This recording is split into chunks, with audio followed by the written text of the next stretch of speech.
नमस्कार दोस्तों, स्वागत है हमारे YouTube चैनल पर महिलाओं के साथ संभोग के पीछे अघोरियों के रहस्य पर। आज हम चर्चा करेंगे जो सदियों से लोगों के मन में सवाल खड़ाठे करता रहा है। क्या आप जानते हैं कि अघोरियों का जीवन केवल साधना और तंत्र मंत्र तक सीमित नहीं है?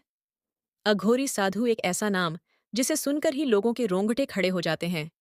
एक ऐसा रहस्य जो सदियों से हमारे बीच मौजूद है, लेकिन आज भी हमारी समझ से परे है। आपने सुना होगा कि अघोरी साधु अपने अनोखे और भयानक कर्मकांड के लिए जाने जाते हैं, लेकिन उनके जीवन का एक पहलू ऐसा है जिसने हर किसी को चौंका दिया है। क्यों अघोरी साधु महिलाओं के साथ शारीरिक संबंध बनाते हैं? क्या यह उनकी साधना का हिस्सा है या इसके पीछे कोई गहरा रहस्य छिपा है? आइए इसको एक कहानी के माध्यम से जानते हैं। और दोस्तों, इसके साथ साथ अगर आप हमारे चैनल पर नए हैं तो जल्दी से अपने इस चैनल को सब्सक्राइब कीजिए और वीडियो के लास्ट तक बने रहिए। यह कहानी है बनारस के मणिकर्णिका घाट की, जहां दिन रात चिताओं की आग जलती रहती है। घाट के एक कोने में एक अघोरी साधु, जिसे लोग काल भैरव अघोरी के नाम से जानते थे, वह उस घाट पर बैठा करता था। उसकी आंखों में अजीब सी चमक थी और उसके चारों ओर एक अजीब सा डरावना माहौल बना रहता था। लोगों का कहना था कि वह अघोरी साधु ऐसा ज्ञान जानता था जो आम इंसानों की समझ से परे था।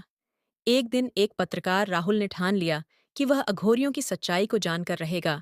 उसने अपने कैमरे और माइक के साथ मणिकर्णिका घाट पर कदम रखा। उसे घाट पर पहुंचते ही उसको डर महसूस हुआ, क्योंकि वहां का माहौल अजीब और डरावना था। घाट के किनारे जलती चिताओं के बीच उसने उसी साधु को देखा। घाट पर जलती चिताओं और झींगुर की आवाज आ रही थी। तभी राहुल उस अघोरी बाबा से बोलता है, प्रणाम बाबा। बाबा, आपके बारे में कई बातें सुनने को मिलती हैं।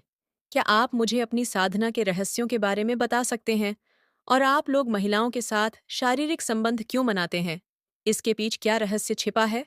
अघोरी हंसते हुए बोलता है, रहस्य तुझ जैसा इंसान क्या समझ पाएगा, हमारे जीवन का रहस्य। लेकिन तूने हिम्मत दिखाई है, जो मेरे पास आया है, अब जरूर बता दूंगा। यहाँ बैठ और ध्यान से सुन। अघोरी ने अपनी आंखें बंद की और कहना शुरू किया, हम अघोरी मृत्यु के साधक हैं। हमारा जीवन और हमारी साधना उन चीजों पर आधारित है जिन्हें समाज तुच्छ या अपवित्र मानता है। महिलाओं के साथ शारीरिक संबंध हमारी साधना का हिस्सा है, लेकिन यह केवल वासना नहीं है जैसा कि तुम लोग सोचते हो।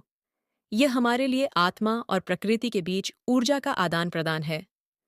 हम मानते हैं कि स्त्री में मां काली का अंश होता है। जब हम उनके साथ संबंध बनाते हैं तो यह हमारे लिए केवल एक भौतिक क्रिया नहीं है, यह हमारे अस्तित्व को शुद्ध करने का साधन है। समाज इसे गलत समझता है, लेकिन जो साधना के मार्ग पर चलता है वह इन बंधनों से परे होता है। राहुल का दिमाग इन बातों को सुनकर सुन्न हो गया। उसे लगा जैसे वह किसी और ही दुनिया में पहुंच गया है। अघोरी ने आगे कहा, लेकिन यह साधना इतनी आसान नहीं है। स्त्रियां जो हमारी साधना में शामिल होती हैं, वे साधारण स्त्रियां नहीं होती। वे या तो सिद्ध योगिनियां होती हैं या ऐसी आत्माएं जो मोक्ष के लिए तड़प रही होती हैं। हमारे इस कृत्य के दौरान हम अपने शरीर को त्याग हैं और अपनी आत्मा को मां काली के चरणों में अर्पित करते हैं। राहुल ने पूछा, बाबा, लेकिन क्या यह सब करना सचमुच में जरूरी है? अघोरी ने हंसते हुए कहा, सच और झूठ का खेल मत खेल। बालक, इस संसार में जो दिखता है वह सच नहीं है। जो छिपा हुआ है वही सत्य है।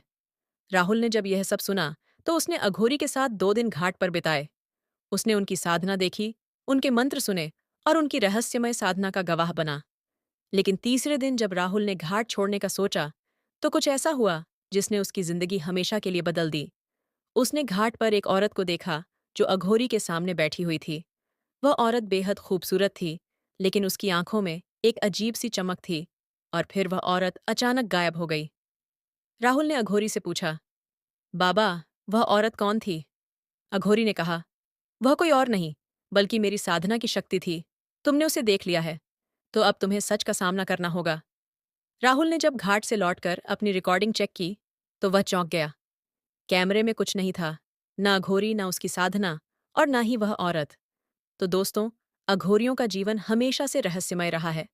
उनके कर्मकांड, उनके विश्वास और उनके रहस्य हमारे लिए भले ही अजीब लगे, लेकिन उनके लिए यह साधना का हिस्सा है। महिलाओं के साथ शारीरिक संबंध उनके लिए केवल एक क्रिया नहीं, बल्कि उनकी साधना का एक हिस्सा है। लेकिन इन सब के पीछे एक बात साफ है। अघोरी वह देखते हैं जो आम इंसान नहीं देख सकता। अघोरियों के रहस्य आज भी अनसुलझे हैं और शायद कभी कोई इन्हें पूरी तरह समझ ना पाए। दोस्तों, आज की कहानी यहीं समाप्त होती है। अगर यह कहानी आपको रोचक और विचारशील लगी हो, तो हमें कमेंट करके बताएं। धन्यवाद।